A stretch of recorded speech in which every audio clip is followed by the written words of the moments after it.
बिस्मिल्लाहिर्रहमानिर्रहीम। peachtree.com में खुशामदीद viewers. अब जबकि हम सर्च इंजन ऑप्टिमाइजेशन की तमाम बेसिक टेक्निक्स को समझ चुके हैं, हम देख चुके हैं कि किस तरह से ऑन पेज ऑप्टिमाइजेशन करनी है और कैसे हमने अपनी ऑफ पेज ऑप्टिमाइजेशन के जरिए अपनी वेबसाइट की रैंकिंग को बेहतर बनाना है सर्च इंजन में।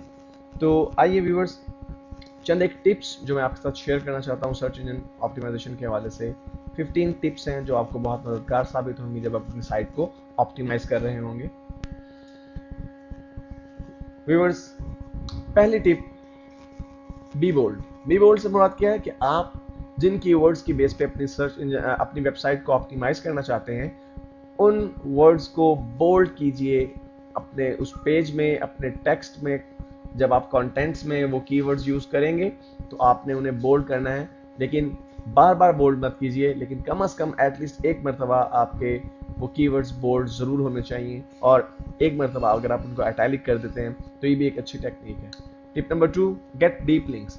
जब आप बैक लिंकिंग की बात करते हैं तो अगर आपकी वेबसाइट का एक लिंक किसी वेबसाइट के होम पेज पे मौजूद है तो उसे गूगल वो इंपॉर्टेंस नहीं देगा, सर्च इंजन उसे वो इंपॉर्टेंस नहीं देगा जो कि उस वक्त देता अगर वही लिंक, वही बैक लिंक उसी वेबसाइट के किसी इंटरनल पेज में मौजूद होता। तो कोशिश कीजिए कि अगर आप बैक लिंक जब हासिल करें तो डीप पेजेस से बैक लिंक जो है वो हासिल करें।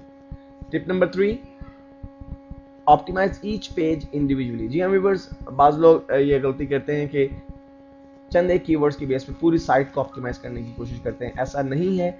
आपकी वेबसाइट में जो डिफरेंट वेब पेजेस हैं, हर पेज को इंडिविजुअली ऑप्टिमाइज करें। हर पेज का इंडिविजुअल आपका जो टाइटल टैग है, उसमें जो कीवर्ड्स हैं, जाहिर सी बात है तमाम पेजेस पे एक जैसे कंटेंट्स नहीं होंगे। अगर कंटेंट्स एक जैसे नहीं है तो जाहिर सी बात है कि एक जैसे कीवर्ड्स भी आप यूज नहीं करेंगे। अगर आप एक ही कीवर्ड्स की बेस पे, एक जैसे 4 या 5 कीवर्ड्स की बेस पे पूरी वेबसाइट को ऑप्टिमाइज करते हैं तो फिर आपकी ट्रैफिक लिमिटेड हो जाएगी।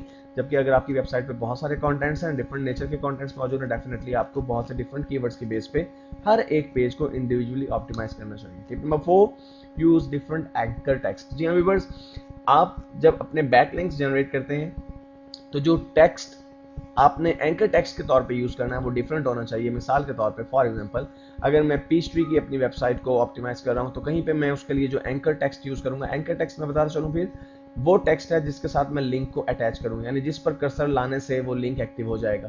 तो समटाइम मुझे learn Peachtree, sometime Peachtree in Urdu, sometime Peachtree Urdu, sometime Urdu tutorials, different links जो डिफरेंट मेरे एंकर टेक्स्ट हैं वो मुझे यूज करने चाहिए। नेक्स्ट है फ्रीक्वेंटली अपडेट। जी हाँ व्यूअर्स, ये एक इंतहाई इंपॉर्टेंट टिप है। आप अपनी वेबसाइट को फ्रीक्वेंटली अपडेट कीजिए, ज्यादा से ज्यादा फ्रेश कंटेंट्स अपनी वेबसाइट्स में ऐड कीजिए। कम से कम एक वीक में 3 मरतबा आपकी साइट अपडेट होनी चाहिए, क्योंकि गूगल और दूसरे सर्च इंजन को फ्रेश कंटेंट्स बेहद पसंद है। अगर एक वेबसाइट स्टैटिक है, मींस आपने एक मरतबा साइट अपलोड कर दी और उसमें आप अपडेट नहीं कर रहे हैं उसे, डेफिनेटली आप कभी भी बेहतर रैंकिंग हासिल नहीं कर सकते।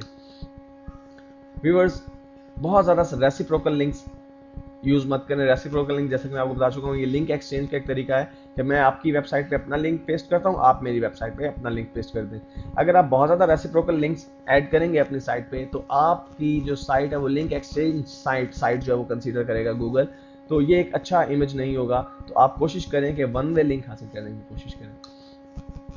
बहुत ज़्यादा इमेजेस मत डालें अपने जो पेज के अंदर, क्योंकि गूगल समेत कोई भी सर्च इंजन आपके जो इमेजेस हैं उन्हें रीड आउट नहीं कर सकता। सर्च इंजन, खासतौर पर गूगल, आपके टेक्स्ट को रीड करता है। तो आप ज़्यादा कोशिश करें कि टेक्स्ट ज़्यादा हो, वीडियोस या आपके इमेजेस जो हैं वो गूगल के लिए रीडेबल नहीं होते। व्यूअर्स, आप अपनी वेबसाइट का जो पेज ओपनिंग टाइम है वो मिनिमम रखें। जल्द से जल्द आपकी साइट ओपन होनी चाहिए। मिसाल के तौर पे बहुत से लोग ये समझते हैं कि शायद अगर हम अपनी वेब पेज में टाइटल के तौर पे बहुत ही अच्छा सा फ्लैश की एक एनिमेशन डालेंगे और एक मूवी बनाएंगे फ्लैश की, वो भी चलनी चाहिए, और गिफ एनिमेशंस होनी चाहिए, बहुत ज़्यादा फ्लैशिंग साइट होनी चाहिए हमारी। तो अगर ऐसा होगा तो डेफिनेटली आपकी साइट को ओपन होने में बहुत टाइम लगेगा।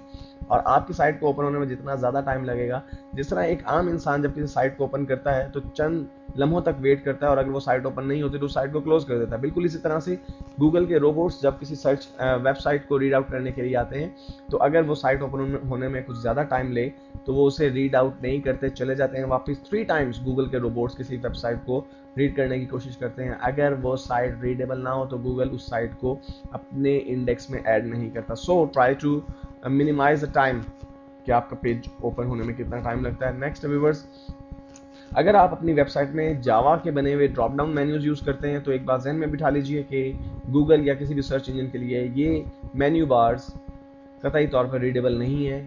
गूगल आपके इन मेन्यू बार्स को रीड नहीं कर सकता। अगर आपके मेन्यू बार को रीड नहीं करेगा तो प्रॉब्लम ये होगी कि आपकी अगर वेबसाइट में 100 पेजेस हैं और आपके बाकी तमाम के तमाम पेजेस उस ड्रॉप डाउन मेन्यू बार के जरिए एक्सेसिबल हैं, तो आपके वो तमाम पेजेस इंडेक्स नहीं हो पाएंगे गूगल के सर्च इंजन में, और सिर्फ आपका मेन पेज इंडेक्स हो पाएगा, जो कि बहुत ही क्रिटिकल चीज़ है। तो आप अगर drop down menu bar use करते भी हैं तो अपने तमाम पेजेस के लिए अल्टरनेट वे में टेक्स्ट लिंक भी ज़रूर आप इस्तेमाल करें व्यूअर्स। टिप नंबर 10 है कि अगर आपकी साइट कुछ ऐसी है जिसको आप फ्रीक्वेंटली अपडेट नहीं कर सकते, मिसाल के तौर पर मैंने एक वेबसाइट बनाई है जिस पे मैं अपने ट्यूटोरियल्स बना के अपलोड करता हूँ, तो उस सूरत में जाहिर सी बात है कि इन ट्यूटोरियल्स को बनाने में मुझे कुछ टाइम लगता है, मे बी 15 दिन, मे बी 20 दिन तक मेरी साइट जो है वो अपडेट नहीं हो पाएगी। इस सूरत में व्यूअर्स आप जो है एक ब्लॉग को इस्तेमाल कर सकते हैं, अपनी साइट में एक ब्लॉग ऐड कर लें और इस ब्लॉग में 2 या 3 पोस्ट एक वीक में एटलीस्ट जो है वो आप डालते रहें, ताकि आपकी साइट भी अपडेट होती रहे और आपकी जो ज़रूरत है वेबसाइट की कि वो बहुत फ्रिक्वेंटली अपडेट नहीं कर सकते आप ओरिजिनल कंटेंट्स की बेस पे, तो आपकी साइट ब्लॉग की बेस पे अपडेट होती रहेगी। टिप नंबर 11 व्यूअर्स, जब आप बैकलिंक्स जो हासिल करने की कोशिश करें तो क्वांटिटी को बहुत ज़्यादा इंपॉर्टेंस ना दें, क्वालिटी को बहुत ज़्यादा इंपॉर्टेंस दें। अगर आप पेज रैंक 6 की एक बैकलिंक हासिल करने में कामयाब हो जाते हैं तो शायद वो 60 पेज लिंक्स बैकलिंक से बेहतर है जो कि 0 आपका पेज रैंक का बैकलिंक है। मिसाल के तौर पे आपने 60 बैकलिंक्स हासिल किए हैं जो कि पेज रैंक 0 रखते हैं और एक बैकलिंक आपने हासिल किया जो कि पेज रैंक 6 रखता है, तो वो पेज रैंक एक पेज बैकलिंक जो है वो बेहतर है जो आपने 6 रैंक के पेज से हासिल किया है। टिप नंबर 12 व्यूअर्स, कीवर्ड्स को नेचुरल वे में यूज़ कीजिए, यानी बार बार इतना फ्रीक्वेंट इस्तेमाल ना करें कि वो पढ़ने वाले को ऑड लगे। एक नेचुरल वे में, जैसे हम बात करते हुए कुछ अल्फाज का बार बार इस्तेमाल करते हैं लेकिन इतनी मरतबा इस्तेमाल नहीं करते कि वो इरिटेट हो जाए। इसी तरह से आपने एसईओ में जब अपनी साइट में कीवर्ड यूज़ करने हैं तो इतने ज़्यादा मरतबा यूज़ नहीं करने कि वो अननेचुरल लगे। Tip number 13, make your site navigation easy. जी हाँ व्यूअर्स, अपने जो नेविगेशन है साइट की वो आसान रखिए, एक्सेसिबल रखिए, जिसको आसानी से यूजर्स भी और सर्च इंजन भी उसको नेविगेट कर सकें। मेन्यूज कोशिश करें कि टेक्स्ट में हो। ड्रॉप डाउन मेन्यूज दिखने में तो बहुत अच्छे लगते हैं लेकिन सर्च इंजन के लिए ये अच्छी चीज़ नहीं है। टिप नंबर 14, अगर आप .edu की किसी वेबसाइट से बैकलिंक हासिल करने में कामयाब हो जाते हैं तो ये आपकी साइट के लिए बहुत ही अच्छी चीज़ है। उसकी वजह ये कि गूगल .edu यानी एजुकेशनल साइट्स के बैकलिंक को बहुत इंपॉर्टेंस देता है। तो इस सूरत में आप कुछ ऐसी साइट्स को सर्च कर सकते हैं जो कि स्पॉन्सरशिप की मुतलाशी हों और आप कुछ पैसे देके, जाहिर सी बात है कि .edu की जो साइट्स हैं वो आपको फ्री ऑफ कॉस्ट बैकलिंक्स नहीं देंगी, आप कुछ रकम देके, कुछ पैसे देके बैकलिंक हासिल कर सकते हैं। और व्यूअर्स, लास्ट टिप है हमारी कि आप जब इमेजेस यूज़ करें तो उन इमेजेस के साथ ऑल्टरनेट टेक्स्ट भी यूज़ करें और कैप्शंस भी यूज़ करें, क्योंकि जैसे मैंने पहले कहा कि इमेजेस तो रीडेबल नहीं होते हैं लेकिन उन कैप्शंस और ऑल्टरनेट टेक्स्ट को सर्च इंजन्स रीड कर सकते हैं।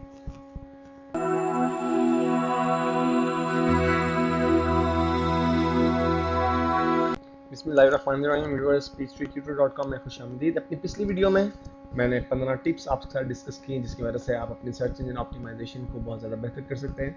और इस वीडियो में मैं आपसे चंद एक टिप्स शेयर करूंगा जिसकी मदद से आप अपनी साइट को बैन होने से बचा सकते हैं। जी हाँ व्यूअर्स, अगर आपने अपनी साइट को गूगल पे कामयाबी से इंडेक्स करवा लिया है, इसका मतलब ये नहीं कि आपकी साइट फॉर एवर यूँ ही चलती रहेगी, आपकी साइट बैन भी हो सकती है। तो चंद एक टिप्स हैं जिनकी मदद से आप अपनी साइट को बैन होने से बचा सकते हैं। आइए देखते हैं वो टिप्स क्या हैं। व्यूअर्स, इस ज़िम्मन में पहली टिप है कि आप जब भी अपनी साइट के लिए डोमेन और होस्टिंग प्लान खरीदें तो किसी ऐसी वेबसाइट से खरीदें, किसी ऐसी जगह से खरीदें जहां से आपको अप टाइम मैक्सिमम मिले।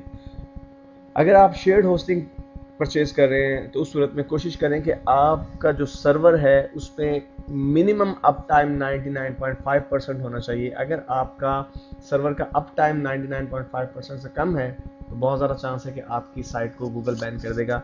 हो सकता है कि बहुत से लोग इस चीज़ से नावाकिफ़ हों कि अप टाइम से क्या मुराद है। व्यूअर्स, वेब सर्वर्स भी आपके और हमारे कंप्यूटर्स की तरह कंप्यूटर्स ही हैं। फ़र्क सिर्फ ये है कि वो बहुत ही हाई कॉन्फ़िगर्ड कंप्यूटर्स हैं और वो हर वक्त इंटरनेट से कनेक्ट रहते हैं और हर वक्त वो ऑन भी रहते हैं। व्यूअर्स, ये कंप्यूटर्स अमूमन ऑन ही रहते हैं लेकिन सम टाइम इन्हें मेंटेनेंस के लिए या किसी और वजह से थोड़े से वक्फे के लिए बंद भी करना पड़ता है। तो जब एक कंप्यूटर कुछ वक्त के लिए बंद होता है उस वक्त तक आपकी साइट अगर उसी कंप्यूटर पे होस्ट है तो जाहिर सी बात है आपकी साइट भी उस वक्त तक अवेलेबल नहीं होगी। तो आपकी साइट मैक्सिमम जो है वो एटलीस्ट 99.5% जो है वो अप रहनी चाहिए, मींस ऑन रहनी चाहिए। तो इसके लिए आपको एक अच्छा होस्टिंग प्लान परचेज करना चाहिए। टिप नंबर 2 है व्यूअर्स आपका कि आप अपनी साइट जब बनाएं तो उस पर कंटेंट्स जो है वो यूनिक होने चाहिए और डुप्लीकेट कंटेंट्स नहीं होने चाहिए। बाद लोग ये गलती करते हैं कि बहुत सी वेबसाइट से इकट्ठे करके कंटेंट्स को अपनी वेबसाइट्स में एंटर कर देते हैं। गूगल इस चीज़ को बहुत जल्द डिटेक्ट कर लेता है और आपकी साइट को बैन कर देगा। अगर आपने एडसेंस का अकाउंट लिया है वो एडसेंस का अकाउंट भी ब्लॉक हो जाएगा और आपकी साइट गूगल के इंडेक्स से आउट हो जाएगी। मींस साइट तो आपकी ऑन रहेगी, चलती रहेगी, लेकिन गूगल या दूसरे सर्च इंजन उस साइट को अपने सर्च रिजल्ट्स में शो नहीं करेंगे। व्यूअर्स तीसरी टिप है कि आप हिडन टेक्स्ट यूज़ मत करें अपनी वेबसाइट में। बहुत से लोग ये चालाकी कंसीडर करते हैं कि अपने कीवर्ड्स को बहुत मर्तबा लिख देते हैं लेकिन उसको हाइड कर देते हैं। हाइड करने से क्या मुराद है व्यूअर्स, ये इस वक्त आपको स्क्रीन पर जो स्क्रीन नजर आ रही है व्हाइट कलर की स्क्रीन है, अगर इस पर व्हाइट कलर से टेक्स्ट लिखा होगा तो डेफिनेटली आप उसे रीड नहीं कर सकेंगे।